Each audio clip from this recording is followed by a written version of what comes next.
தேவனுடைய பிள்ளைகள் இந்த உலகத்தில் இருக்கிற மற்ற எல்லாவற்றிலையும் பெருக நினைக்கிறார்கள். பணத்தில், ஜனத்தில், ஆஸ்திகளில், புகழில், பட்டங்களில், இப்படி இந்த உலகத்தில் இருக்கிற மற்ற காரியங்களிலே பெருக நினைக்கிறார்கள். பெருக வேண்டிய காரியத்தில் அவர்கள் பெருக நினைக்கிறதில்ல. பெருக வேண்டியது பெருகினால்தான் வர வேண்டியது வந்து சேரும். நம்ம வாழ்க்கையில் எது பெருக வேண்டும்?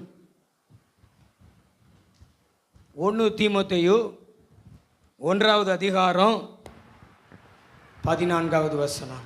நம்முடைய கர்த்தரின் கிருபை கிறிஸ்து இயேசுவின் மேலுள்ள விசுவாசத்தோடும் அன்போடும் கூட என்னிடத்தில் பரிபூரணமாய் பெருகிற்று. அல்லேலூயா. அப்போஸ்தலனாகிய பவுலுடைய வாழ்க்கையில எது பெருகிற்று? கிருபை, தேவனுடைய கிருபை. அதுவும் கொஞ்சமா அல்ல, பாதியா அல்ல, முக்கால்வாசியா அல்ல, முழுமையாய் பரிபூரணமாய். உங்களுடைய வாழ்க்கையில என்னுடைய வாழ்க்கையிலையும் பெருக வேண்டியது கிருபை. அதுவும் அது பரிபூரணமாய் பெருக வேண்டும். அந்த கிருபை பெருகும் பொழுது இன்னும் 2 அது பெருக்கிக் கொண்டே இது பெருகணும். இயேசு கிறிஸ்துவின் மேல உள்ள விசுவாசத்தோடு, இயேசு கிறிஸ்துவின் மேல உள்ள அன்போடு, ஆண்டவர் மேல இருக்கிற அந்த விசுவாசமும் பெருகணும். ஆண்டவர் மேல நம்ம வைத்திருக்கிற அந்த அன்பும் பெருகணும். இந்த விசுவாசத்தோடும் அன்போடும் கிருபை பரிபூரணமாய் பெருகணும். பக்கத்தில் உள்ள பார்த்து சொல்லுங்களேன், கிருபை பரிபூரணமாய் பெருகணும். இன்னொரு முறை சொல்லுங்களேன், கிருபை பரிபூரணமாய் பெருகணும். நல்ல கைத்தட்டி ஆண்டவருக்கு நம்ம நன்றி சொல்லுவோம். நல்ல இவ்வளவுதானே உங்க கைத்தட்டு. இந்த கிருபை ஏன் பெருகணும்? நான் முதல்ல சொன்னேன், பெருக வேண்டியது பெருகினால் வர வேண்டியது வரும். இந்த கிருபை நம்முடைய வாழ்க்கையில் பரிபூர்ணமாய் பெருகும் பொழுது என்ன வரும் பாருங்களேன். 1 தீமோத்தேயுவிலே 1வது அதிகாரம் 15வது வசனம். பாவிகளை ரட்சிக்க கிறிஸ்து இயேசு உலகத்தில் வந்தார் என்கிற வார்த்தை உண்மையும் எல்லா அங்கீகரிப்புக்கும் பாத்திரமானது. அவர்களில் பிரதான பாவி நான். அப்போஸ்தலனாகிய பவுல் சொல்றாரு, என் வாழ்க்கையில கிருபை பெருகுச்சியா, என் வாழ்க்கையில கிருபை பரிபூரணமா பெருகுச்சியா, அது எனக்கு ரட்சிப்பை கொண்டு வந்தது. பாவிகள்ல முதல் பாவி நான் தான். ஆனா பாவிகளை ரட்சிக்க கிறிஸ்து இயேசு வந்தார். அந்த கிறிஸ்து இயேசு என்னையும் ரட்சித்தார். உங்களுடைய வாழ்க்கையில இந்த கிருபை பெருகும் பொழுது உங்களுக்கு ரட்சிப்பு வரும். இன்னைக்கு நிறைய மனுஷர்கள் நினைக்கிறாங்க, பணத்தினால தான் நமக்கு ரட்சிப்பு, மனுஷர்கள்னால தான் நமக்கு ரட்சிப்புன்னு. பக்கத்தில் உங்களை பார்த்து கேளுங்களேன், அப்படித்தானே நீங்கள் நினைக்கிறீங்க? கைப்பிடிச்சி கேளுங்களேன், அப்படித்தானே நீங்கள் நினைக்கிறீங்க? மனுஷர்கள் மூலமாக தான் அல்லது காசு பணத்தின் மூலமாக தான் நமக்கு ரட்சிப்புன்னு நினைக்கிறீங்க. 146வது சங்கீதத்தில் 3வது வசனத்தில் என்ன சொல்லுகிறது பாருங்களேன். பிரபுக்களையும் ரட்சிக்க திராணி இல்லாத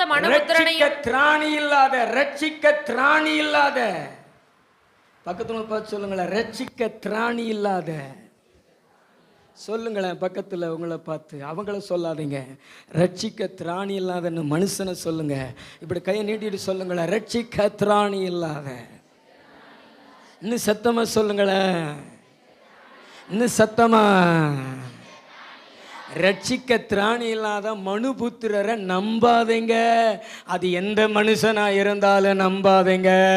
மனிதர்கள் மூலமா நமக்கு ரட்சிப்பு கிடையாது. ஆஸ்திகள் மூலமா நமக்கு ரட்சிப்பு கிடையாது. புகழ் மூலமா நமக்கு ரட்சிப்பு கிடையாது. நமக்கு ரட்சிப்பு பாவிகளை ரட்சிக்க இந்த பூமிக்கு வந்த இயேசு கிறிஸ்துவின் மூலமா தான் நமக்கு ரட்சிப்பு. இயேசு கிறிஸ்துவின் மூலமா தான் நமக்கு ரட்சிப்பு. கைத்தட்டு வர மாட்டேங்குது பாருங்களேன். விசுவாசத்தோடு சொல்லுங்களேன், இயேசு கிறிஸ்துவின் மூலமா தான் ரட்சிப்பு. இயேசு கிறிஸ்துவின் மூலமா தான் ரட்சிப்பு. சிட்சிப்பு இல்ல, ரட்சிப்பு. இந்த ரட்சிப்பு இல்லைன்னா நமக்கு பரலோகம் இல்லை. சகோதரர்களே, இந்த ரட்சிப்பு இல்லைன்னா நமக்கு என்ன வாழ்க்கை இல்லை? பரலோக வாழ்க்கை இல்லை.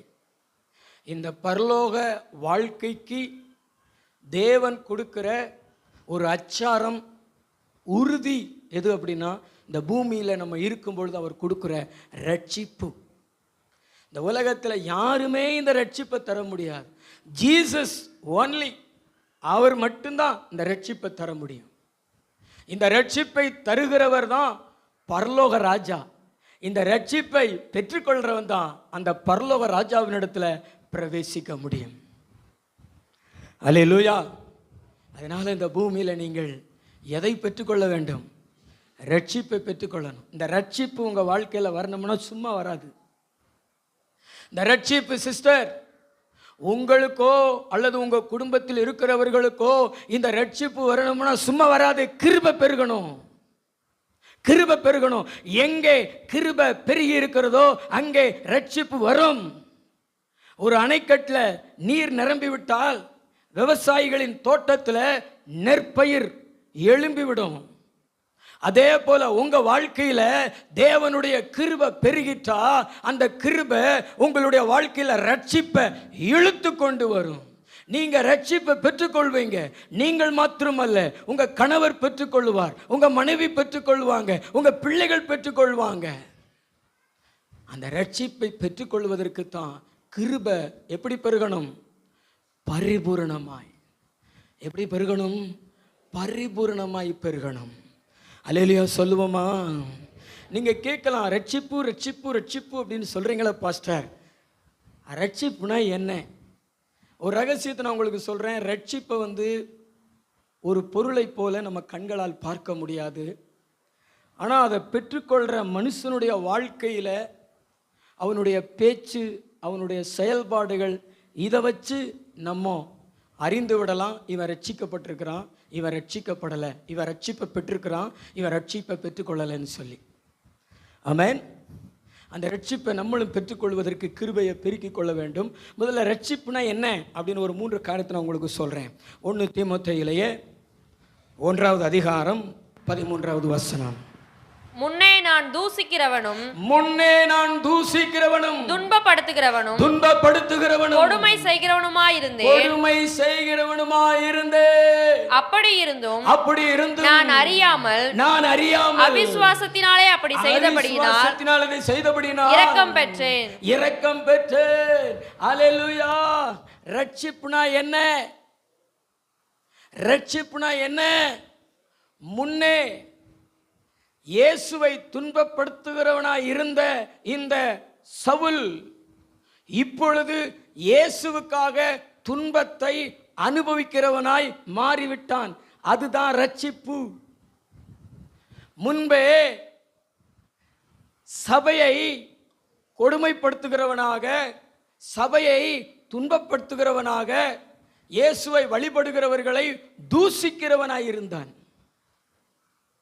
சவுல் சரித்திரம் உங்களுக்கு தெரியுமா? உங்களுக்கு VBSல அந்த கதைகளை நீங்கள் கற்றிருக்கலாம், செய்தியின் மூலமாகவும் கேட்டிருக்கலாம். ஒரு வைராக்கியமுள்ள ஒரு பரிசேயன், இயேசுவையும் இயேசுவின் மக்களையும் விரும்பாதவன், நியாயப்பிரமாணத்தில் ஒரு வைராக்கியம் கொண்டிருந்த ஒரு யூதன். இவன் வேதபாரகர்கள், பரிசேயர்கள், ஆசாரியர்களோடு சேர்ந்து கிறிஸ்துவின் சபையார தேவனுடைய பிள்ளைகளை துன்பப்படுத்துகிறவனாக இருந்தான். தமஸ்குல இருக்கிற விசுவாசிகளை கொலை செய்வதற்காக நிருபத்தை வாங்கிட்டு போயிருந்தான், கடிதத்தை வாங்கிட்டு போய் கொண்டிருந்தான். தமஸ்குக்கு போகிற வழியில இவனுக்கு முன்னாடியும் நிறைய பேர் குதிரையில போறாங்க, இவனுக்கு பின்னாடியும் குதிரையில வராங்க. ஆனா இவன் மேல மட்டும் ஒரு வெளிச்சம் உதிக்கிறது, அவனுடைய கண்கள்ல படுகிறது. அவன் அப்படியே கீழே விழுகிறான். கீழே விழுந்தவுடனே அவன் காதுகளில் ஒரு குரல் கேட்குது, சவுலே சவுலே அப்படின்னு காதுகளில் குரல் கேட்கிறது. உடனே அவன் சொல்றான், ஆண்டவரே நீர் யார்? நீ துன்பப்படுத்துகிற இயேசு நானே, நீ துன்பப்படுத்துகிற இயேசு நானே, நீ முள்ளில் உதைக்கிறது உனக்கு கடினமாம் என்று சொன்ன உடனே அடுத்த செகண்ட் அப்பதாங்க கிருபை வருது, அப்பதான் கிருபை வருகிறது. அவனுக்குள்ள ஒரு தாழ்மை வருகிறது, அவனுக்குள்ள ஒரு கிருபை வருகிறது. ஆண்டவரே நான் என்ன செய்ய சித்தமாக இருக்கிறீர் அப்படின்னு கேட்கும் பொழுது, நீ எனக்காக சுவிசேஷத்தை அறிவிக்க நான் தெரிந்து கொண்ட பாத்திரமாய் இருக்கிறாய், நீ புறஜாதிகளுக்கும் ராஜாக்களுக்கும் நற்செய்தி அறிவிக்க தெரிந்து கொள்ளப்பட்டாய் என்று சொல்லி ஆண்டவர் அவனை அன்னைக்கு ரட்சிக்கிறாரு. இதுக்கு முன்னாடி துன்பப்படுத்தினவன் இப்பொழுது இயேசுவுக்காக எதை அனுபவிக்க ஆரம்பிச்சிட்டான்? துன்பத்தை அனுபவிக்க ஆரம்பிச்சுட்டான். இதுதாங்க ரட்சிப்பு, இதுதாங்க ரட்சிப்பு, இதுதாங்க ரட்சிப்பு, இதுதாங்க ரட்சிப்பு. நல்ல நல்ல கைத்தட்டி ஆண்டவருக்கு நன்றி சொல்லுவீங்களா? இதுக்கு பேர் தான் ரட்சிப்பு. நீங்க முன்ன மாதிரியே இருந்தீங்கன்னு வச்சுங்களேன், முன்னே சண்டைக்காரி, முன்னே கொடுமைக்காரி, முன்னே தூஷணம் பேசுகிறவள், முன்னே அடங்காப்பிடாரி, இப்பயும் ஒன்று மட்டும் மாறி இருக்கு, வழிபடுகிற தெய்வம் மட்டும் மாறி இருக்கிறது. இப்போ கையில் பைபிள் இருக்குது, இப்போ சர்ச்சுக்கு போகிறா, ஆனால் அவளுடைய பேச்சு மாறலை, அவளுடைய பார்வை மாறல. மருமகளை கொடுமைப்படுத்துகிறா, மாமியாரை கொடுமைப்படுத்துகிறா, புருஷனுக்கு அடங்காதவள், மனைவி பிள்ளைகளை நேசிக்காதவன் என்று சொல்லி இப்படிப்பட்ட வார்த்தைகளை இன்னும் நீங்கள் செய்து கொண்டிருப்பீங்கன்னா அது ரட்சிப்பு கிடையாது. அப்படியே மாறி இருக்கணும். உங்களை பார்த்து மற்றவங்க சொல்லணும், முன்னாடியெல்லாம் ரொம்ப கெட்ட வார்த்தை பேசுவா, முன்னாடியெல்லாம் ரொம்ப கொடுமைப்படுத்துவா மாமியாரை, ஆனால் இன்னைக்கு நல்லா ஆயிட்டா, முன்னாடி ரொம்ப சண்டை போடுவா, இன்னைக்கு நல்லா ஆயிட்டா, இன்னைக்கு நல்ல பிள்ளையா இருக்கிறா அப்படின்னு சொல்லிட்டு உங்களுடைய வாழ்க்கையில வாழ்வின் மாற்றத்தை மக்கள் பார்த்து சொல்லுகிறார்கள் என்றால் அதுக்கு பேர் தான் ரட்சிப்பு. நான் கேட்கிறேன், இங்கே இருக்கிற மக்கள் எத்தனை பேர் அப்படிப்பட்ட அனுபவம் உடையவங்களாக இருக்கிறீங்க? நான் முன்னே இருந்தது மாதிரி இல்லை பாஸ்டர், ஏசப்பாவுக்குள்ளே வந்த பின்பு நான் ரொம்ப மாறிட்டேன் பாஸ்டர் அப்படி சொல்கிறவங்க 2 கைகளை உயர்த்தி காமிங்க பாருங்களேன். ஒரு நபர் கூட இங்கே ரட்சிக்கப்படலை. பக்கத்துவங்களை பார்த்து கேளுங்களேன், நீங்கள் எப்படி பரலோகம் வருவீங்க? நீங்க எப்படி பரலோகம் வருவீங்க? ஒண்ணு கூட மாற்றம் இல்லையே. முன்னே நான் அப்படி இருந்தேன், ஆனா நான் இப்ப அப்படி இல்லை. இயேசுவை ஏற்றுக்கொண்ட பின்பு நான் சாந்தமா இருக்கிறேன். முன்னாடி எனக்கு சாந்தமான்னு பேர் இருந்துச்சு, ஆனா நான் சண்டைக்காரியா இருந்தேன். ஆனா இன்னைக்கு நான் சாந்தமா இருக்கிறேன், சாந்தமாளா இருக்கிறேன் அப்படின்னு உங்களால் சொல்ல முடியுமா? சொல்லணுங்க. முன்பே துன்பப்படுத்துகிறவன், முன்பே தூசிக்கிறவன், முன்பு கொடுமைக்காரனா இருந்த என்ன பாவிகளை ரட்சிக்க கிறிஸ்து இயேசு இந்த உலகத்தில் வந்தாரு. முதல் பாவி நான் அப்படின்னா என்ன அர்த்தம்? முதல் பாவி நான், முதல்ல ரட்சிக்கப்பட்டவனு நான் தான் அப்படி சொல்றாரு. நான் ஆண்டவருடைய ரட்சிப்பை பெற்றிருக்கிறேன். கிருபையினாலே என் மேல ஆண்டவருடைய கிருபை சம்பூர்ணமாய் பெருகிற்று. அல்லேலூயா. முன்னே அந்த சினிமா நடிகருக்கு ரசிகராயிருந்தேன், ரசிகையாயிருந்தேன். ஆனா இப்பெல்லாம் அப்படி இல்லை பாஸ்டர் அப்படிலாம் சொல்ல முடியுமா? லைவ்ல ஓடுது இன்றைக்கும். அல்லேலூயா. நான் அந்த நடிகருக்கு ரசிகர், இந்த நடிகைக்கு ரசிகை அப்படி சொல்லிட்டு நானும் வாலிபனாக இருக்கும் பொழுது இப்படித்தான் சினிமா மோகத்தினால நிரப்பப்பட்டிருந்தேன். உண்மையை சொல்கிறேன், எனக்கு ஒரு நடிகரை பிடிக்கும். அந்த நடிகர் மாதிரியே தலையை வலித்து கொண்டு அந்த நடிகருடைய படத்தினுடைய பணியனை போட்டுக்கொண்டு தெருவில் உலாவுவேன். என்னை பார்த்து அப்படித்தான் சொல்லுவாங்க, அந்த பேரை சொல்லியே சொல்லுவாங்க. அதில் நான் பெருமைப்பட்டுக்கிட்டு இருந்தேன். ஆனால் என்னைக்கு இயேசு கிறிஸ்துவை அறிந்தேனோ அன்றைக்கு என்னுடைய இதய தலைவன், என்னுடைய இதயத்துக்கு ஏற்றவர், என்னுடைய எஜமான், என் ஆண்டவராகிய இயேசு, என் ஆண்டவராகிய இயேசு. ஹல்லேலூயா. நான் புரிந்து கொண்டேங்க, இந்த உலகத்தில் இருக்கிறவன் நமக்கு என்ன செஞ்சான், அவன் ஜாதி தலைவராக இருந்தாலும், அவன் நடிகராக இருந்தாலும், அவன் நமக்கு என்ன செஞ்சான். ஆனால் நம்ம ஆண்டவர் இயேசு கிறிஸ்து நம்மளை வாழ வச்சுக்கிட்டே இருக்கிறாரு. நமக்காக அவர் சிலுவை எடுத்தாரே, நமக்காக ரத்தம் சிந்தினாரே, தன் கடைசி சொட்டு ரத்தம் கீழே சிந்தி முடிக்கிற வரைக்கும் நமக்காக சிலுவையில் தொங்கினாரே. இந்த எஜமானுடைய அன்புக்கு ஈடா இந்த உலகத்தில் எவன் அன்புங்க இருக்கிறது? இந்த உலகத்தில் இருக்கிற எல்லா அன்பை விட மேலான அன்பு, உன்னை பெற்ற தாய், என்னை பெற்ற தாய், உன்னை பெற்ற தகப்பன், என்னை பெற்ற தகப்பன், இந்த உலகத்தில் இருக்கிற அத்தனை பேரையும் பெற்ற தாய் தகப்பனுடைய அன்பை விட மேலான அன்பு, இமயமலையை விட மேலான அன்பு உள்ள இயேசப்பாவினுடைய அன்பு தாங்க உண்மையான அன்பு. நல்ல தலைக்கு மேல் கூட கை தட்டி அந்த அன்புக்கு ஈடா இந்த உலகத்துல யாருடைய அன்புங்க இருக்கிறது? நாம் நேசிக்கக்கூடியவர், நம்முடைய நேசத்துக்குரியவர் இயேசுவாதான் இருக்கணும். ஆனா சினிமாவில் பொய்யை காமிச்சு மக்களை பிசாசு வஞ்சிக்கிறான். உண்மையான தெய்வத்தை அறிய விடாம. அல்லேலூயா. இயேசுவை நேசிங்க. அவரை நேசிக்க அவருடைய கிருபை உங்க வாழ்க்கையில பெருகும். ரட்சிப்பு வரும். உங்களுக்கு பாவத்திலிருந்து விடுதலை பெறுவீங்க. உங்க சுபாவத்திலிருந்து விடுதலை பெறுவீங்க. இந்த உலக அடிமைத்தனத்திலிருந்து விடுதலை பெறுவீங்க. நீங்க முன்னே இருந்தது மாதிரி இப்ப இருக்க மாட்டீங்க. இப்ப வேற மாதிரி இருப்பீங்க.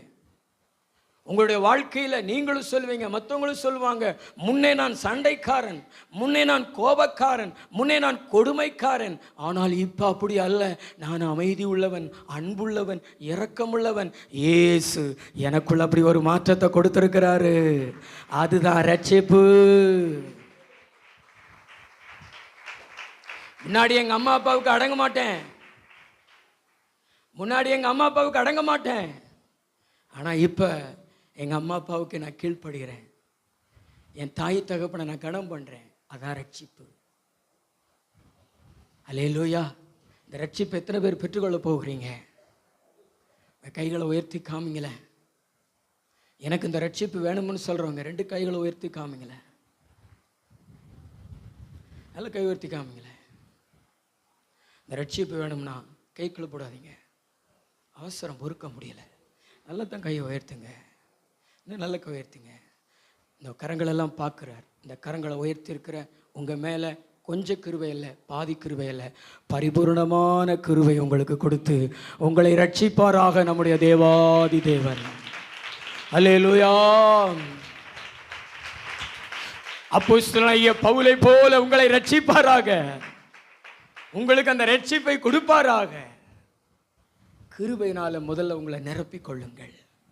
2வது ஒரு காரியத்தை வாசிங்க. சங்கீதம் 35:7-8.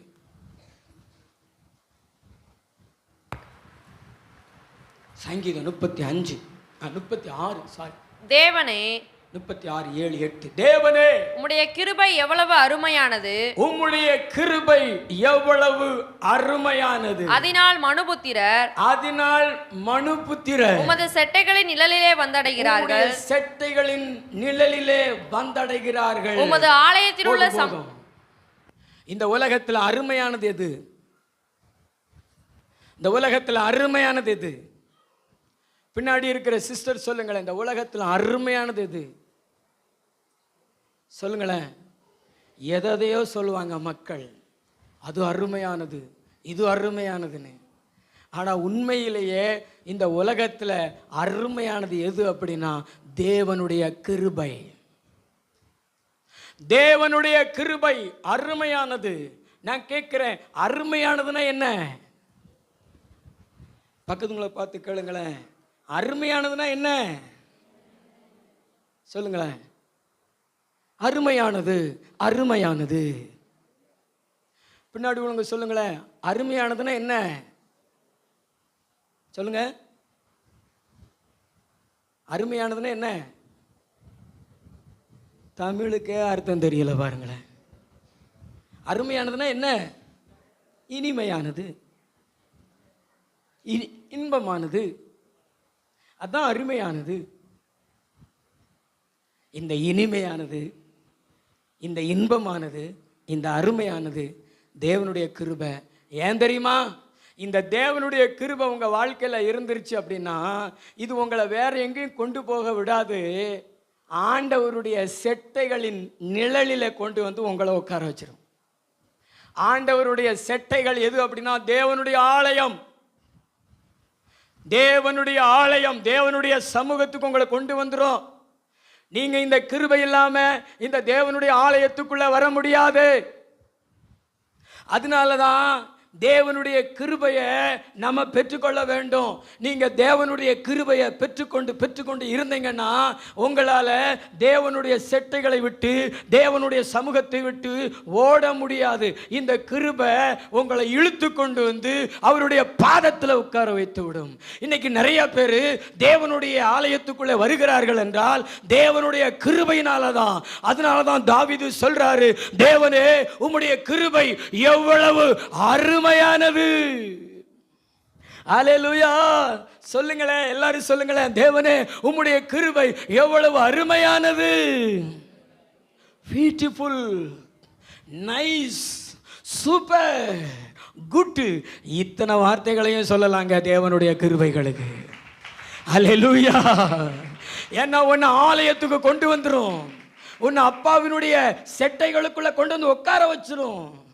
இந்த உலகத்தில் அருமையான ஒரு இடம் எது அப்படின்னா, ஆத்மாவுக்கு இன்பமான ஒரு இடம் எது அப்படின்னா அது தேவனுடைய செட்டை. அல்லேலூயா. அடுத்த வசனம் வாசிங்களேன், 8.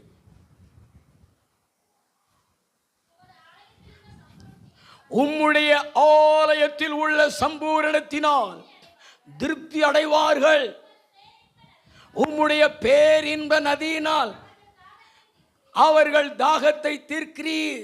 சிஸ்டர், ரட்சிப்பு என்பது என்ன? முதல்ல உங்களுடைய வாழ்க்கையில முன்பு இருந்த காரியங்கள் இப்ப இல்லாமல் ஒரு மாற்றத்தை பெற்றிருப்பீர்கள் என்றால் அதுக்கு பேர் தான் ரட்சிப்பு. இரண்டாவது, ஆண்டவருடைய வார்த்தை சொல்லுகிறது, இந்த உலகத்தில் இருக்கிற மக்கள் உலகத்தில் இருக்கிற அத்தனை அனுபவிக்கிறாங்க.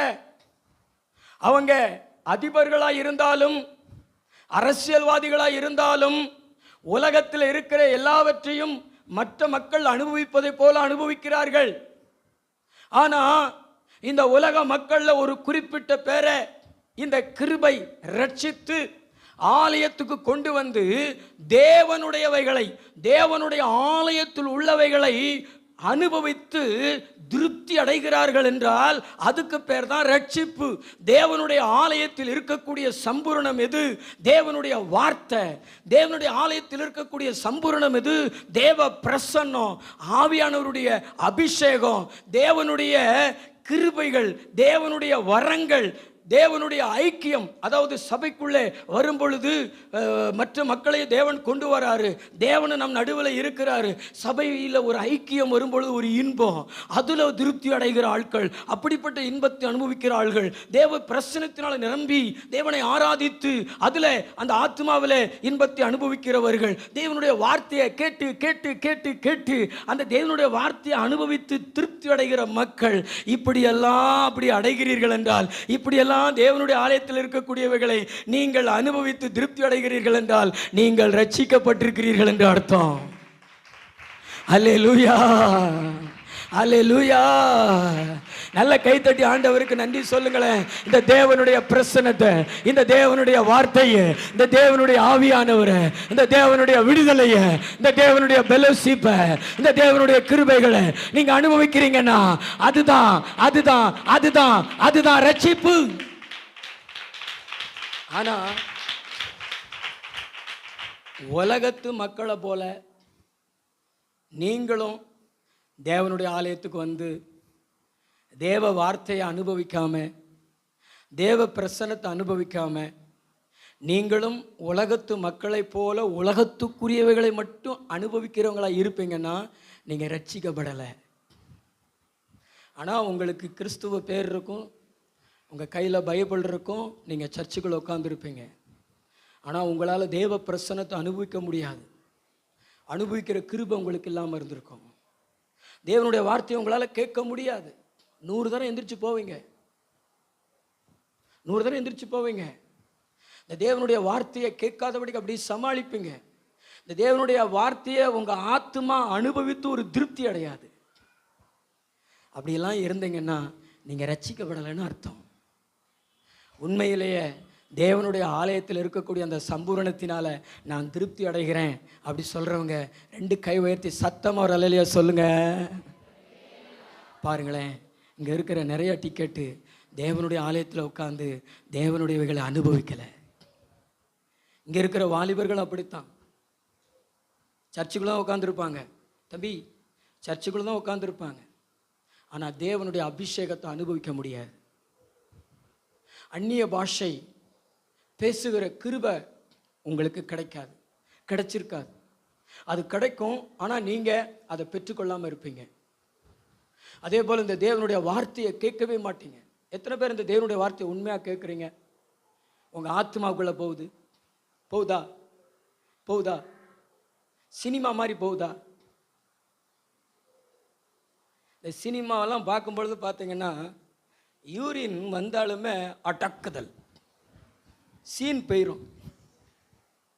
ஆனால் சர்ச்சுக்குள்ளே யூரின் வர்ற மாதிரியே இருக்காது, ஆனாலும் நடந்து போகுங்க.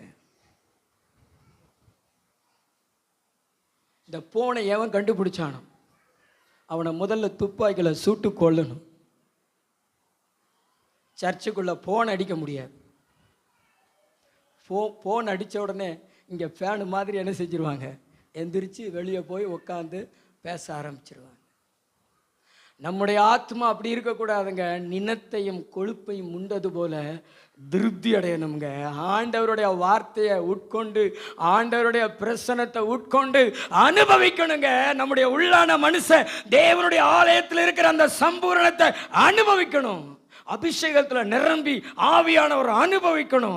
அபிஷேகத்தில் நிரம்பி ஆவியானவருடைய வரங்களை அனுபவிக்கணும். ஆண்டவருடைய வார்த்தைக்கு அர்ப்பணித்து ஆண்டவருடைய வார்த்தையை அனுபவிக்கணும். இங்கே வேதம் சொல்லுகிறது, உம்முடைய வெளிச்சத்திலே நாங்கள் வெளிச்சம் காண்கிறோம். நீங்க ஏற்கனவே பைபிள் படிக்கிறவங்களா இருப்பீங்க, உங்க கையில பைபிள் இருக்கும், வெளிச்சம் இருக்கும். ஆனா அந்த வெளிச்சத்திலே வெளிச்சம், மறைவானதை கூட ஆண்டவர் உங்களுக்கு காண்பிக்கிற அளவுக்கு, நீங்க மற்றவங்களுக்கு போதிக்கிற அளவுக்கு, நீங்க பலன் அடைவதற்கு ஆண்டவர் உங்களுக்கு வெளிச்சத்தில் வெளிச்சம் காண்பிக்கிற கிருபைகளை நீங்க கொடுத்து தேவனையும் தேவனுடையவைகளையும் அவருடைய ஆலயத்தில் உள்ளவைகளையும் அனுபவித்து திருப்தி அடைகிறவங்களா இருக்கணும். வாரத்துக்கு ஒரு முறை வந்து ஆலயத்தில் வந்து உட்காந்துட்டு போறதுனால நீங்க தேவனுடைய ஆலயத்தில் உள்ளதை அனுபவிக்க முடியாதுங்க. எப்பெல்லாம் தேவனுடைய ஆலயத்தில் தேவன் நம்மளை அழைக்கிறாரோ அப்பெல்லாம் நம்ம வாழ்க்கையில் அவருடைய ஆலயத்துக்காக அர்ப்பணித்து ஓடி வந்து அவருடைய பாடல்களை பாடி அவருடைய அபிஷேகத்தில் நிறைஞ்சு அவரை துதித்து அவருடைய வார்த்தைகளை பெற்றுக்கொண்டு ஆண்டவருடைய ஆலயத்தில் இருக்கக்கூடிய சம்பூரணங்களினாலே திருப்தி அடைகிறோம் என்றால் நாம் தாங்க ரட்சிக்கப்பட்டிருக்கிறோம், நம்ம தாங்க பரலோகத்துக்கு போவோம். நான் சொன்னது புரிஞ்சுச்சா? புரிஞ்சுனா நல்ல தலைக்கு மேலே கை தட்டி தேவனை மகிமைப்படுத்தினேன்.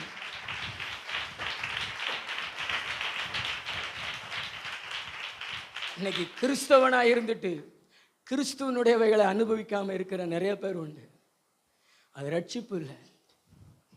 இரவில் தேவனும் கூட பேசணும் ராஜா, சொப்பனத்தில் பேசணும், தேவனை அனுபவிக்கணும், பேசணும், உனக்கு பாடல் கொடுக்கணும், நீயே ஒரு புதிய பாடல் ஏற்றணும். அதான் தேவனுடைய ஆலயத்தில் இருக்கக்கூடிய அந்த சம்பூரணத்தை அனுபவிக்கிறது. நீ ஜபிக்கிற மகளாக இருக்கணும், அந்த ஜபத்தில் தேவன் பேசணும், நீ பேசணும், அந்த தேவ பிரசனத்தை உணரணும், அந்த சம்பூரணத்தை அனுபவிக்கணும். அப்படி ஒரு அனுபவம் இல்லை அப்படின்னா நம்ம இன்னும் ரட்சிக்கப்படலை, வெளியே இருக்கிறோம்னு அர்த்தம். ஆண்டவர் சொல்கிறார், ரட்சிக்கப்படுங்கள். இந்த ரட்சிப்பை பெற்றுக்கொள்ளணும்னா என்ன பெருகணும்? ஆடு பெருகணும்னு உங்கள் வீட்டில் என்ன பெருகணும்? மாடு பெருகணுமா? என்ன பெருகணும்? என்ன பெருகணும்? என்ன பெருகணும்? என்ன பெருகணும்? இவங்கெல்லாம் இங்கே கிடையாது. எங்கே இருக்கீங்க? இங்கே வாங்க சர்ச்சுக்கு. எங்கே இருக்கீங்க? என்ன பெருகணும்? சத்தமாக சொல்லு. கிருபை. நல்ல கை தட்டுங்களா உற்சாகமா? நல்ல 2 கையை தட்டி. தேவனுடையதை அனுபவித்து கொண்டிருப்பது. நான்லாம் அனுபவிக்கிறேன். 25 26 வருஷமாக அனுபவிக்கிறேன். எனக்கு தேவன் வெளிச்சத்திலே வெளிச்சம் காட்டுவார். இல்லைன்னா நான் உங்களுக்கு பிரசங்கிக்க முடியாது. ஆமென். நான் பண்ணுகிற பிரசங்கம் அது ஒரு புதுசாகவே இருக்கும். ஆமென். ஆண்டவர் நமக்கு கொடுத்த கிருபை. வெளிச்சத்தில் வெளிச்சம் காண்போம். ஆமென். 3வது ஒரு கருத்தை வாசிங்க. ஆதியாகமம் 6:8. நோவாவுக்கோ கர்த்தருடைய கண்களில் கிருபை கிடைத்தது. கர்த்தருடைய கண்களில் கிருபை கிடைத்தது. நோவாவின் வம்ச வரலாறு. நோவா தன் காலத்தில் இருந்தவர்களுக்குள்ளே நீதிமானும் உத்தமனுமாயிருந்தான். நோவா தேவனோடு சஞ்சரித்துக் கொண்டிருந்தான். 3வது ரட்சிப்பு என்பது என்ன? ரட்சிப்பு என்பது என்ன? தேவனை போல் வாழ்வது, தேவனை பெற்றுக்கொள்வது, தேவனோடு இருப்பது, தேவனோடு நடப்பது, அதுதான் ரட்சிப்பு. தேவனை போல வாழ்வு. நோவாவின் காலத்தில் பூமி நிறைய மக்கள் இருந்தாங்க. நோவாவின் காலத்தில் எவ்வளோ பேர் இருந்தாங்க? பூமி நிறைய மக்கள் இருந்தாங்க. பெருக துவங்கி அப்படி சொல்லுது வேதம். யார் காலத்தில்? சண்முகத்தாய் சிஸ்டர், யார் காலத்தில் மக்கள் பெருகி இருந்தாங்க? எம்ஜிஆர் காலத்திலையா? நிறைய கேஸை பிடிச்சிடலாம். நிறைய பேர் இங்கே இல்லை. யார் காலத்தில்? நோவா. சொல்லுங்களேன், சத்தமாக சொல்லுங்களேன். நோவா காலத்தில் மனுஷர்கள் பூமியின் மேலே என்ன செஞ்சாங்க? பெருகி இருந்தாங்க. ஆனால் நோவாவும் அவங்களோடு தான் வாழ்ந்து கொண்டிருந்தாரு. நோவாவுக்கு கர்த்தருடைய கண்களில் கிருபை கிடைச்சிது. கிருபைக்கு பின்னாடி அவருடைய வாழ்க்கையில் தேவனை போல வாழக்கூடிய கிருபை கிடைச்சது. உத்தமனாக வாழ்ந்தார், நீதிமானாக வாழ்ந்தார். அடுத்து பார்த்தீங்கன்னா தேவனோடு வாழக்கூடிய கிருபை கிடைச்சது. பக்கத்துங்களை பார்த்து சொல்லுங்களேன், தேவனை போல வாழ்வு. ஊழல் பண்ணி, பிராடு பண்ணி, பொய் பேசி அது ரட்சிப்பு கிடையாது. இன்னைக்கு ஊழியக்காரன் கிறிஸ்தவர்கள் நிறைய பொய் சொல்கிறாங்க. மனைவிக்கு உண்மை கிடையாது, கணவனுக்கு உண்மை கிடையாது, முதலாளிக்கு உண்மை கிடையாது, எல்லாத்துலேயும் பிராடு. நாங்கள்லாம் உண்மையாக இருக்கிறோம் பாஸ்டர், தேவனை போல் நாங்கள் வாழ்ந்து கொண்டிருக்கிறோம், உத்தமனாக வாழ்ந்து கொண்டிருக்கிறோம், நீதிமானாக வாழ்ந்து கொண்டிருக்கிறோம் அப்படி சொல்கிறவங்க 2 கைகளை உயர்த்தி காமிங்க. நான் யாருக்கு பேசி கொண்டிருக்கிறேன்?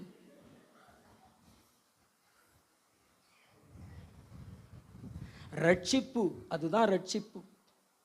நீங்கள் தான் இயேசுவின் வருகையில் எடுத்துக்கொள்ளப்படுவீங்க பிரதர்.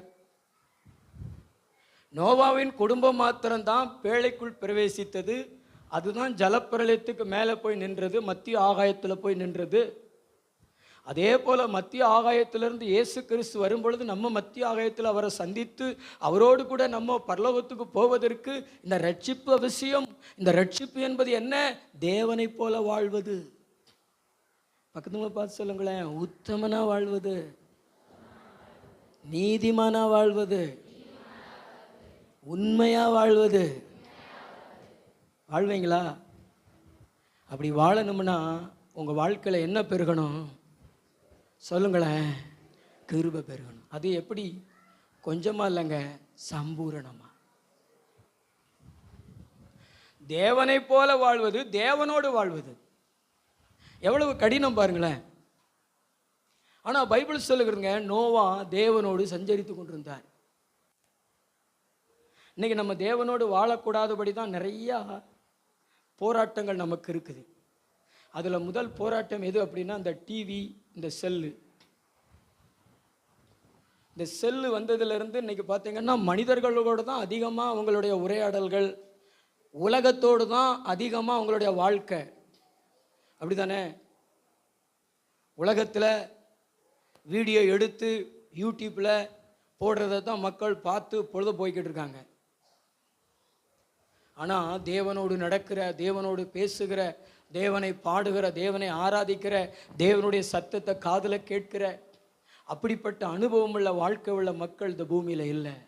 ஆனால் பைபிள் சொல்லுகிறது, நீங்கள் தேவனோடு வாழ்வது, தேவனை போல வாழ்வது, அதுக்கு பேர் தான் ரட்சிப்பு. பக்கத்தில் இருக்கிறவங்களை பார்த்து சொல்லுங்களேன், தேவனோடு வாழ்வது, தேவனை போல வாழ்வது, அதுதான் ரட்சிப்பு. இந்த ரட்சிப்பு வரணும்னா முதல்ல கிருபை. நோவாவுக்கு கர்த்தருடைய கண்களில் கிருபை கிடைச்சது. அதே மாதிரி உங்களுக்கும் கர்த்தருடைய கண்களில் கிருபை கிடைக்கணும். கிருபைன்னு பாடுனா போதாது. நிறைய பேர் அப்படித்தான், கிருபை கிருபை கிருபை கிருபை கிருபை கிருபை கிருபை கிருபை. இன்னொன்று சொல்லிடுவாங்க, நான் இல்லை, என் பலன் இல்லை. ஆனால் பேசுகிறதெல்லாம் கிருபை கிடையாது. பெருமை பெருமை பெருமை. நான் மாறிட்டேன், எருமை எருமை எருமை. பெருமையாக தான் பேசுவாங்க. நான் இல்லாமல் ஒன்றும் என்ன செய்யாது, நடக்காது. அல்லேலூயா. பாடுறது ஒன்று, ஆனால் சிந்திக்கிறது ஒன்று. ஆனால் ஆவியானவர் நம்மளை பார்த்து சொல்கிறாரு, நீங்கள் உங்களுடைய வாழ்க்கையில் வெறும் வாயில் கிருபையை பாடினா போதாது. நோவாவினுடைய வாழ்க்கையில் கர்த்தருடைய கண்களில் கிருபை கிடைச்சது மாதிரி உங்களுடைய வாழ்க்கையில் உண்மையாக கிருபையை நீங்கள் பெற்றுக்கணும். உங்கள் வாழ்க்கையில் ஜலப்பிரளயம் வருகிறதுக்கு முன்னாடி கிருபையை பெருக்கிக் கொள்ளுங்க. அந்த ஜலப்பிரளயத்துக்கு நீங்கள் தப்புவீங்க. சோதனைகள் வருகிறதுக்கு முன்னாடி, வேதனைகள் வருகிறதுக்கு முன்னாடி, போராட்டங்கள் வருகிறதுக்கு முன்னாடி, தவிப்பு வருகிறதுக்கு முன்னாடி, ஜலப்பிரளயம் நிரம்புகிறதுக்கு முன்னாடி கிருபையை பெருக்கிக் கொள்ளுங்க. கிருபையை பெருக்கிக் கொள்ளுங்க. எவ்வளவு பெரிய ஜலப்பிரளயம் இந்த பூமியில எழும்பி வந்தாலும் இந்த கிருபை உங்களை காப்பாத்திரும். இந்த கிருபை உங்களை மேல கொண்டு போயிரும். அதுக்கு தான் வேதம் நமக்கு சொல்லுகிறது, நோவாவுக்கு கர்த்தருடைய கண்கள்ல கிருபை கிடைச்சது மாதிரி சகோதரனே சகோதரியே, உங்களுக்கும் கர்த்தருடைய கண்கள்ல கிருபை கிடைப்பதாக. ஹல்லேலூயா. நோவா காலத்தில் வாழ்ந்த மற்ற மக்கள் எல்லாம் கடவுள் இல்லாத வாழ்க்கை வாழ்ந்தாங்க. ஆனா கடவுளை போல வாழ்ந்த மக்கள் தான் தேவபுத்திரர்கள். மனுஷ குமாரத்திகளோட சம்பந்தம் கலந்து அவங்க அழகுள்ளவங்க கண்டு அவங்களுக்குள்ள பெண்களை தெரிந்து கொண்டு மனுஷர்களாக மாறினார்கள். அவங்க பலவான்களானார்கள். புசித்தார்கள், குடித்தார்கள், விளையாட எழுந்தார்கள். இன்னைக்கு செய்கிற மாதிரி எல்லாம் செஞ்சாங்க. இன்னைக்கு கல்யாணம் முடிக்காங்கல்ல, பிளக்ஸ் போர்டு 1 மைலுக்கு வைக்காங்க கல்யாணத்தில். ஆனால் அந்த மணப்பெண்ணுடைய நிலைமை என்ன,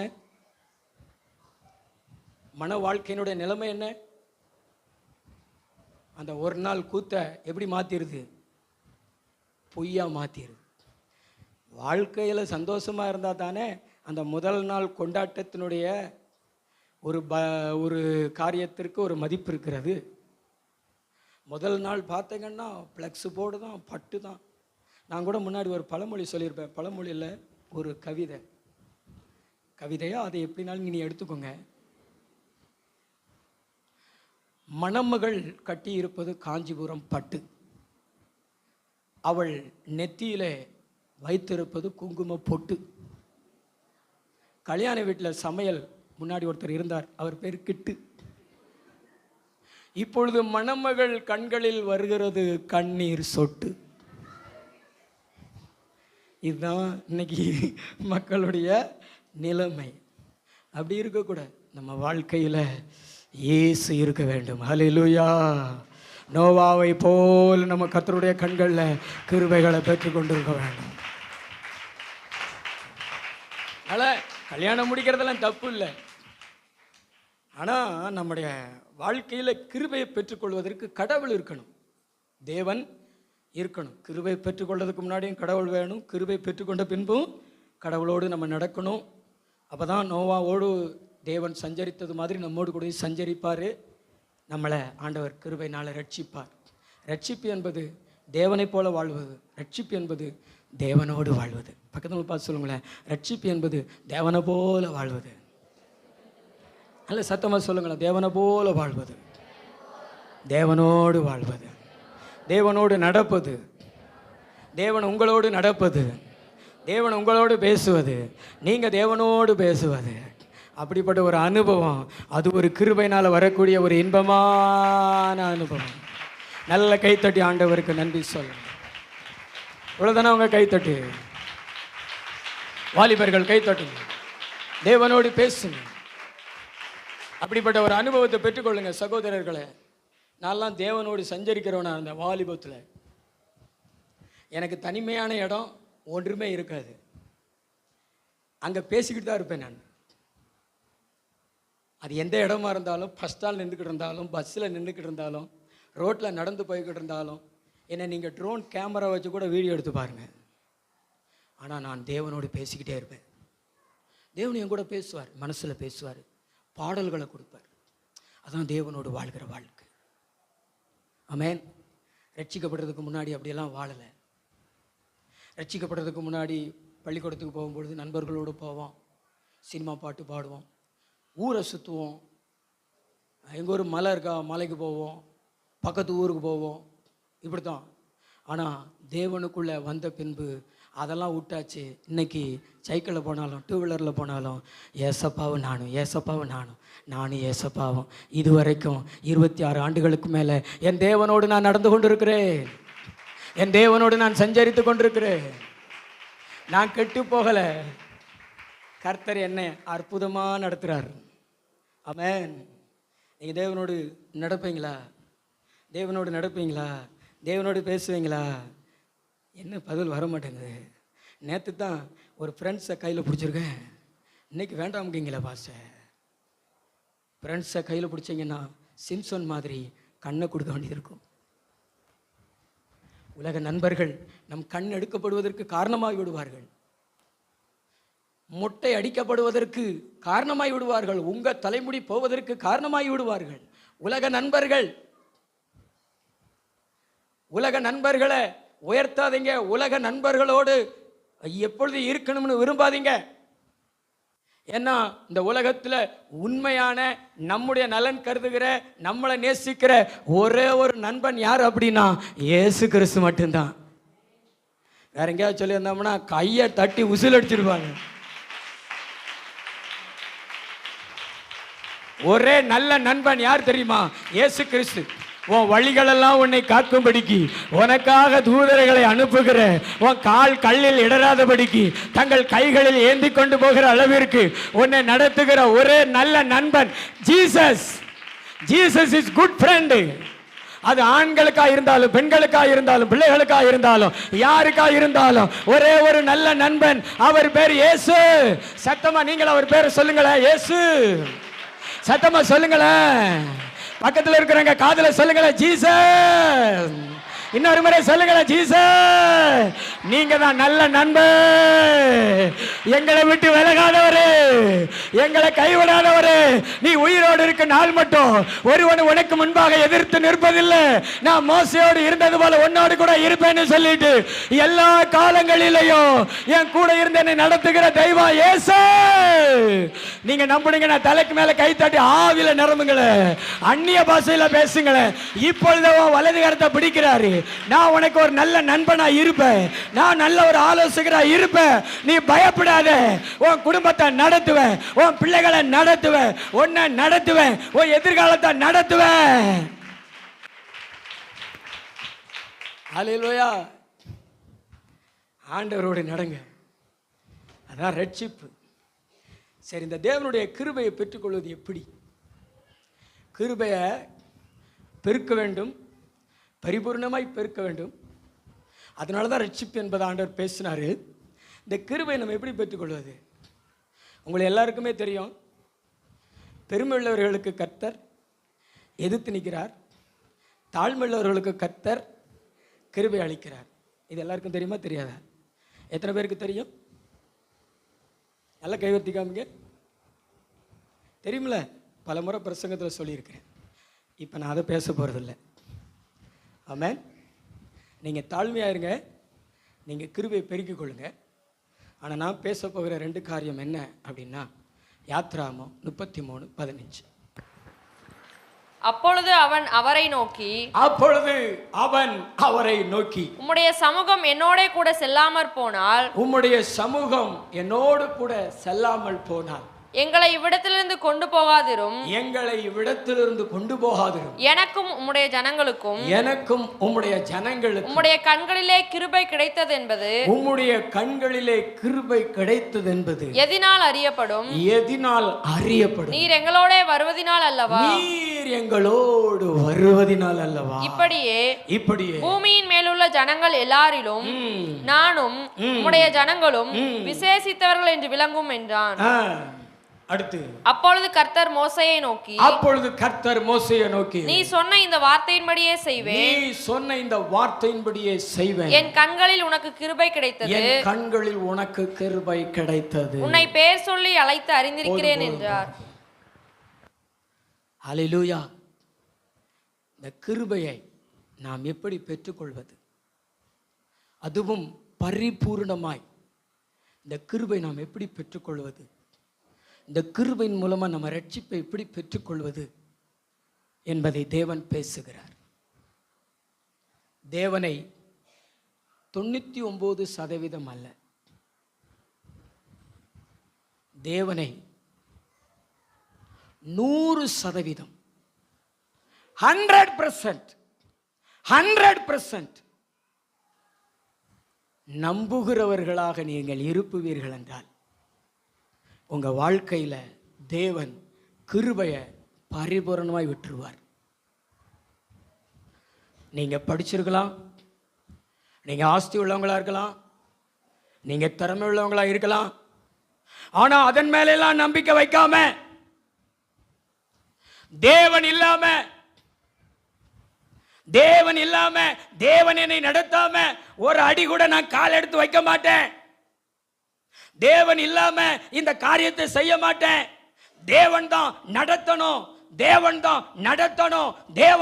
நடத்தணும்னு சொல்லிட்டு தேவனை நம்பி தேவனுடைய நடத்துதலுக்காக நீங்கள் காத்திருக்கிறீர்கள் என்றால், நீங்கள் தேவனை நம்புகிற ஜனம், உங்களுக்கு தேவனுடைய கிருபை பரிபூரணமாய் பெருகும். இந்த மோசே குறித்து வேதம் சொல்லுகிறது, அவன் வாக்குல வல்லவன், அவன் நிறைய படிச்சவன். பிரதர், அவன் வளர்ந்தது எங்க? பின்னாடி உள்ளவங்க சொல்லுங்களேன். மோசே 40 வயசு வரைக்கும் வளர்ந்தது எங்க? கடைசியில் உள்ளவங்க சொல்லுங்களேன். வனாந்தரத்திலையா? போங்க வனாந்தரத்துக்கு. சொல்லுங்க. பார்வோனுடைய அரண்மனையில் பிறந்த குழந்தையா இருந்ததுல இருந்தே பார்வோனுடைய குமாரத்தின் மகன் என்று வளர்க்கப்பட்டான்.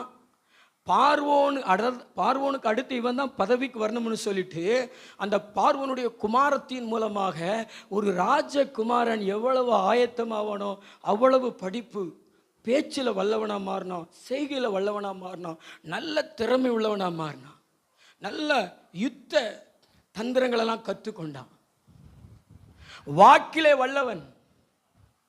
ஆனா ஊழியத்தை நடத்தி கொண்டு போய்கிட்டு இருக்கும் பொழுது அவன் சொல்ற வார்த்தை, ஆண்டவரே நீர் எங்களோடு வராம போயிட்டீர்னா எங்களை இடத்துலேருந்து கொண்டு போகாது, நாங்க போக மாட்டோம், நாங்க போகவே மாட்டோம், நீர் இல்லாத அந்த பயணம் எங்களுக்கு வேண்டாம் அப்படின்னு சொல்லிட்டு, உம்முடைய கண்கள் எங்களுக்கு கிருபை கிடைத்தது தானே, இந்த பூமியில் உள்ள ஜகல ஜாதிகளையும் நாங்க விசேஷமானவர்கள் என்று சொல்லி ஜெபிக்கிறான். அப்பதான் என் கண்களில் உனக்கு கிருபை கிடைத்தது என்று கர்த்தர் சொல்றாரு. இந்த சம்பவம் உங்களுக்கு தெரியும். இந்த அதிகாரத்தில் தான் மோசே 40 நாள் வனாந்தரத்தில் போய், அதாவது சீனாய் மலையில 40 நாள் புசியாமலும் குடியாமலும் தூங்காமலும் இருந்து தேவனுடைய வார்த்தையை பெற்றுக்கொண்டு வந்தார். ஆனால் அவர் வருகிறதுக்கு முன்னாடியே ஜனங்கள் அவசரப்பட்டு தங்கள் காதுகளில் மூக்குகளில் கிடக்கிறத கலட்டி ஆரோன் கையில் கொடுத்து ஒரு கன்றுக்குட்டியை உருவாக்க சொல்லி அதை வழிபட்டு கொண்டிருந்தாங்க.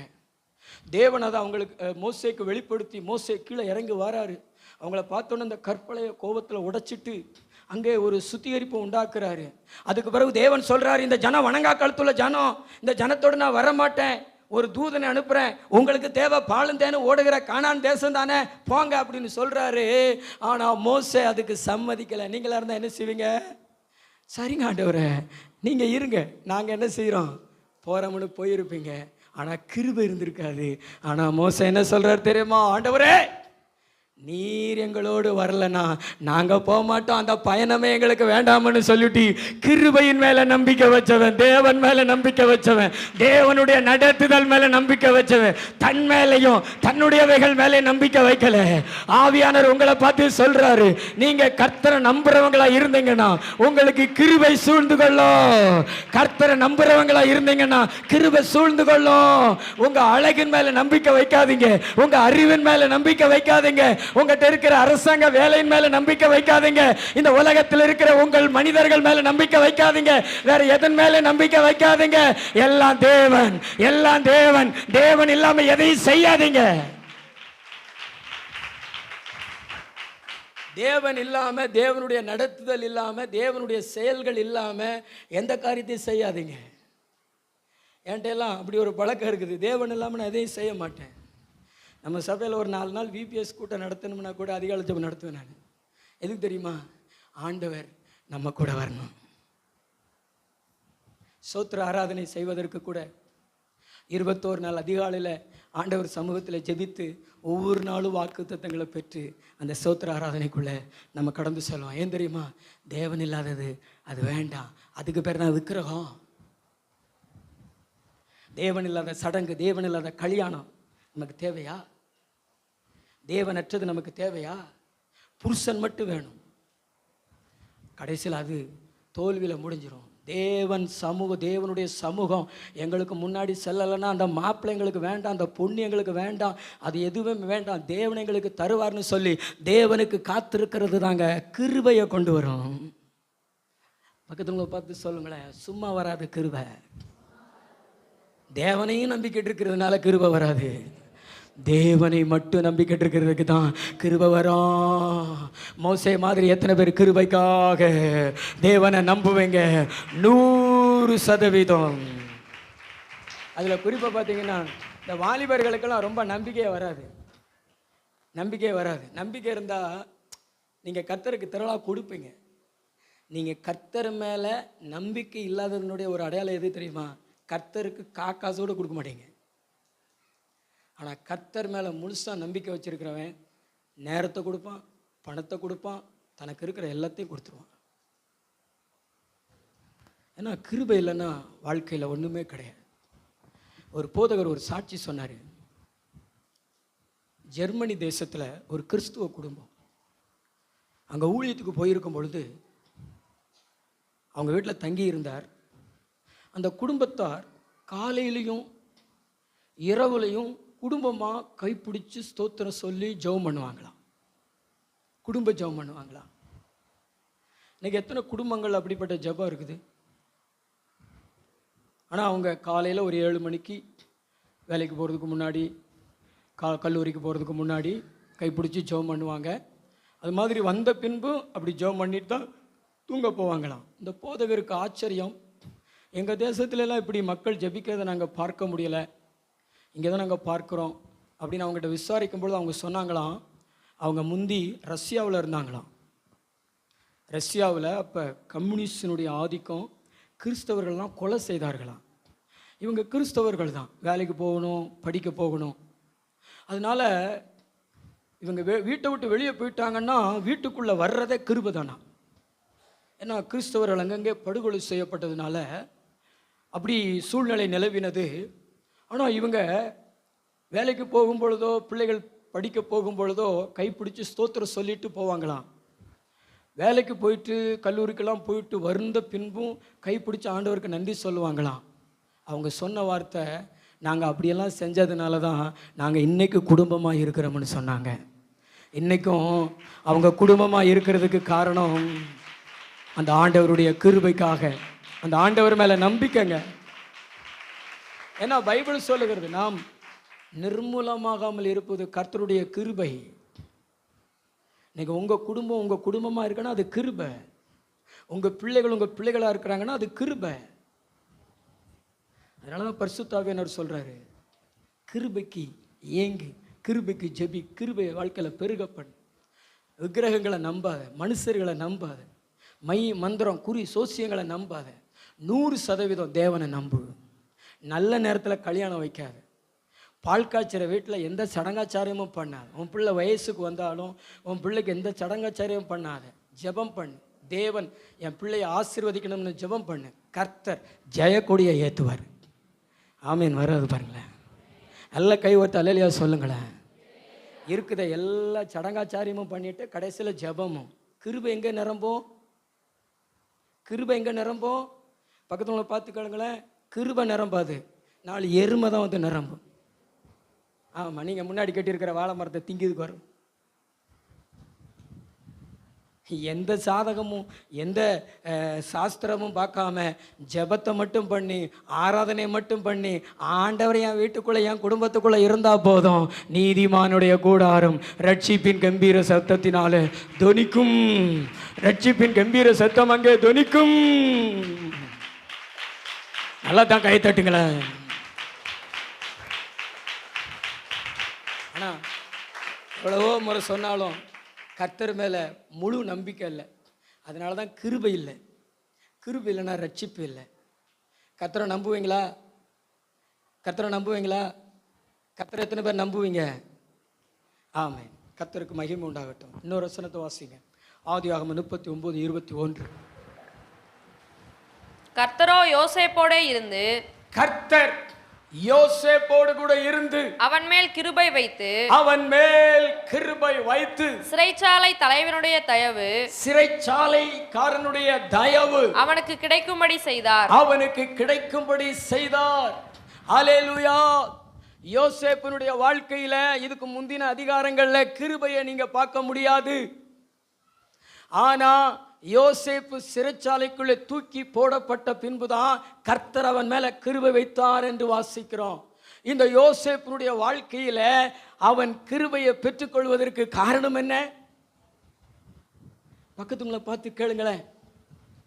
யோசேப்பினுடைய வாழ்க்கையில அவன் மேல ஆண்டவர் கிருபை வைத்ததற்கு காரணம் என்ன? சொல்லுங்க. கிருபை வைத்ததற்கு காரணம் என்ன? கிருபை வைத்ததுக்கு காரணம் என்ன?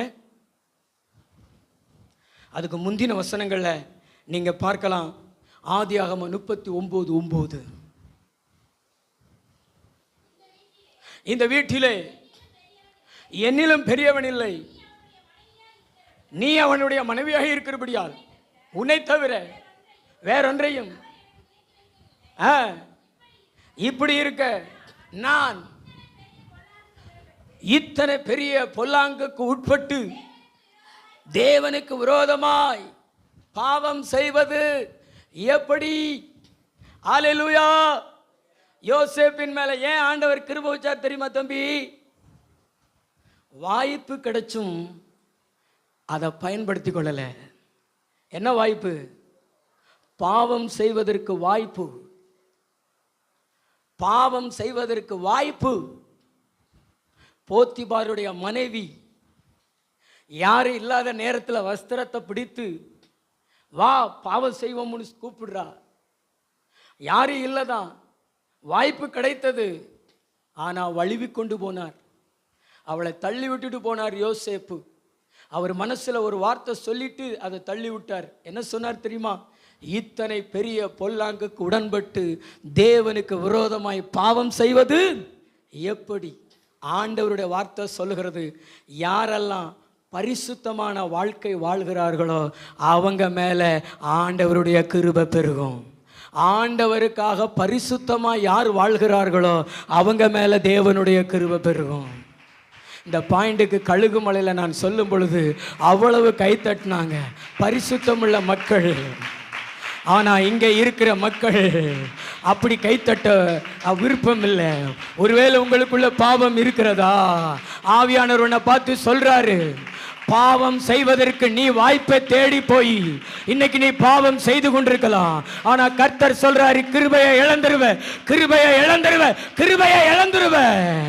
ஆனா நீ பரிசுத்த வாழ்க்கைக்காக சிறைச்சாலைக்குள்ள உன்னை தூக்கி கொண்டு போய் போடப்பட்டாலும், 13 வருஷம் நீ சிறைச்சாலைக்குள்ள இருந்தாலும் அங்கே தேவனுடைய கிருபை பெருகும், அங்கே தேவனுடைய கிருபை பெருகும்.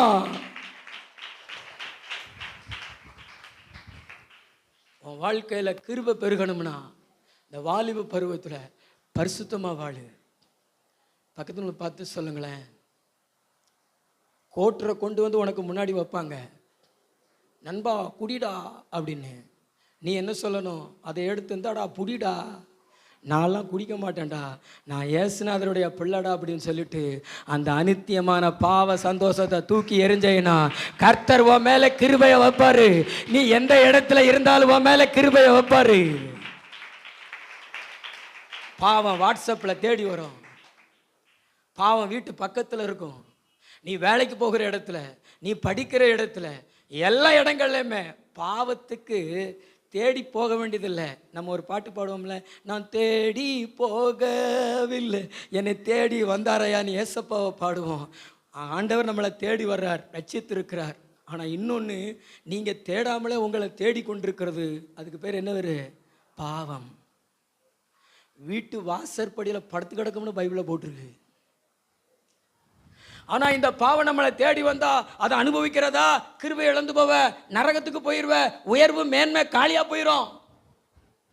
யோசேப்பு மாதிரி தள்ளு, ஓடு, பிசாசுக்கு எதிர்த்து நெல்லு, ஆனா பாவத்தை விட்டு ஓடு. இன்னைக்கு நிறைய பேர் பார்த்தீங்கன்னா எதிர்த்து நிற்க வேண்டிய பிசாசுக்கு ஓடுவாங்க, ஆனா ஓட வேண்டிய பாவத்துக்கு பாவத்தை எதிர்த்து நிற்பாங்க. பாவத்தை உன்னால ஜெயிக்க முடியாது. ஆனா பாவத்துக்கு விட்டு நீ ஓடுனீன்னா நீ சில காலம் துன்பப்படலாம், நீ சில காலம் கஷ்டப்படலாம். ஆனால் ஆண்டவருடைய கிருபை மேலே இருந்து அந்த சிறைச்சாலையிலிருந்து யோசேப்பை ரட்சித்து நேர சிங்காசனத்துக்கு கொண்டு போய் உட்கார வைத்தது போல உன்னுடைய வாழ்க்கையிலேயோ மகிமை உன்னை தேடி வரும். கிருபை எங்கே இருக்கிறதோ அங்கே மகிமை தேடி வரும். உன்னை சிறையிலிருந்து தூக்கி சிங்காசனத்தில் உட்கார வைக்கும். ஆவியானவர் உன்னை பார்த்து சொல்றாரு, பரிசுத்த வாழ்க்கைக்கு உன்னை ஒப்பு கொடு. இந்த காலத்தில் பரிசுத்தமாக வாழ்கிறது ரொம்ப கடினம் இந்த காலத்தில். ஏன்னா பிசாசு மீடியாக்களை பிரிக்கிட்டான், கையிலே செல்போனை கொடுத்துட்டான். ஆனாலும் உன் மனசில் தேவனுக்கு விரோதமாக இத்தனை பெரிய பொல்லாங்குக்கு உடன்பட்டு நான் பாவம் செய்வது எப்படி அப்படின்னு ஒரு கேள்வியை கேட்டுக்கொண்டே நீ அவாய்ட் பண்ணு, நீ பாவத்தை தள்ளு. எபிரேயர் 12:1 சொல்லப்பட்டிருக்குல்ல, நெருங்கி இருக்கிற பாவத்தை தள்ளிவிட்டு விசுவாசத்தை துவக்கிறவரும் முடிக்கிறவருமாகிய இயேசுவை நோக்கி ஓடு. பாவத்தை நீ தான் என்ன செய்யணும்? தள்ளணும். பக்கத்தில் இருக்கிறவங்கள ஒரு தள்ளுங்களேன், சும்மா தள்ளுங்களேன். ஆமாம், இதை தள்ளுறதுக்கு யோசிக்கிங்க, இதை தள்ளலாம். இதே மாதிரி இதை விட வலிமையாக எதை தள்ளணும்? பாவத்தை. இது அன்பின் தள்ளுதல், இது ஒரு அடையாளத்துக்காக நான் சொன்னேன். ஆனால் உண்மையிலேயே பாவத்தை நம்ம தள்ளி விட்டுட்டு என்ன செய்யணும்? ஓடிடணும். பரிசுத்தமான வாழ்க்கை வாழணும். பக்கத்துலங்களை பார்த்து சொல்லுங்களேன், பரிசுத்தமான வாழ்க்கை வாழுங்க. தம்பி, பரிசுத்தமான வாழ்க்கை வாழுங்க. வாழ்வீங்களா? வாலிபர்கள் பரிசுத்தமாக வாழ்வீங்களா? உங்களுக்கு சோதனையே இந்த கிளடிகிட்ட இருந்து தான். கொஞ்சம் ஜாக்கிரதையாக இருக்கணும். யோசேப்புக்கு சோதனை ஒரு கிளடிகிட்ட இருந்து. அதே மாதிரி தான். ஏன்னா இந்த கிளடிகளுக்கு இந்த வாலிபர்கள் தான் ரொம்ப பிடிக்கும். 40 வயசு கிளடி, 45 வயசு கிளடி, 50 வயசு கிளடி, 60 வயசு கிளடி. பைபிள் சொல்லுகிறதுங்க, போத்திவாருடைய மனைவி அம்மா மாறிங்க. யோசேப்புக்கு 17 வயசுங்க. மனசாட்சி இல்லாத பெண்கள். உங்களை சொல்லலைங்க, உலகத்தில் சொல்கிறேங்க. நீங்களாம் ரொம்ப நல்லவங்க. ஆமேன். ஒரு ஆமேன் வர மாட்டேங்குது. நான் கொஞ்சம் ஜாக்கிரதையாக இருக்க சொல்கிறேன். வண்டியில் ஏற்றிட்டு போங்க, அங்கே கொண்டு விட்டுருங்க அப்படி சொன்னால் ஏற்றாதீங்க யாரையும். போ அப்பால சாத்தானே, வண்டி எடுத்துகிட்டு முறுக்கிட்டு ஓடிருங்க. துண்டை காணும், துணியை காணும். ஏன்னா நம்ம பரிசுத்தமாக வாழ்ந்து ரட்சிப்பை பெற்றுக்கொண்டு கிருபைகளை பெற்றுக்கொண்டு பரலோகத்துக்கு போகணும். ஹல்லேலூயா. இந்த உலகத்தில் எங்க எதுக்குள்ள பாவம் இருக்குன்னு நமக்கு தெரியாது. அதனால ஓடி ஓடி ஓடி ஓடி ஓடி ஓடி இந்த பூமியில ஒரு பரிசுத்த வாழ்க்கை தேவனுக்காக வாழணும். தேவன் சொல்றாரு, நான் பரிசுத்தர், ஆகையால் நீங்களும் பரிசுத்தராய் இருங்கள். தேவன் அவருக்கு சமமாய் வாழ்வு வாழும்படி நம்மளை சொல்றாரு. அவரோடு கூட வாழ்வதற்கு, அவரை போல வாழ்வதற்கு தான் இந்த பரிசுத்தமான வாழ்க்கை வாழ சொல்றாரு. நீயும் வாழ்க்கையில பரிசுத்தத்துக்கு ஒன்று ஒப்புக்கொடு. நல்ல தலைக்கு மேல கூட கை தட்டி, இயேசுவே நான் பரிசுத்தமா வாழணும்பா, எனக்கு கிருபை தாங்கப்பா. யோசேப்பு மாதிரி நானும் தள்ளணும்பா, கிருபையை அள்ளணும்பா, உயர்வை பெறணும்பா. அல்லேலூயா. தள்ளுவையா? முழிக்கிற மொழியை பார்த்தா தெரியுதே. ஓ தள்ளுவையா? பக்கத்தில் பார்த்து தள்ளுவையா? நாங்கள் பாஸ்டரை தான் தள்ளுவோம், ஸ்டேட்டஸில் கூட தள்ளிடுவோம் அவரை. அப்படித்தானே?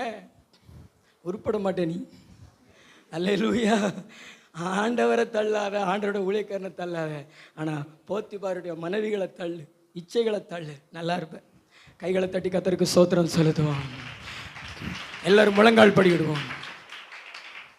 ஆண்டவருடைய பந்திக்கு நேரம் நம்ம ஆயத்தப்படுவோம். கர்த்தருக்கு மகிமை, கர்த்தருக்கு ஸ்தோத்திரம். உங்களை ஒப்பு கொடுப்பீங்களா சிஸ்டர்? வாலிப பிள்ளைகளை உங்களை ஒப்பு கொடுப்பீங்களா? இந்த இச்சைகளை தள்ளுவீங்களா?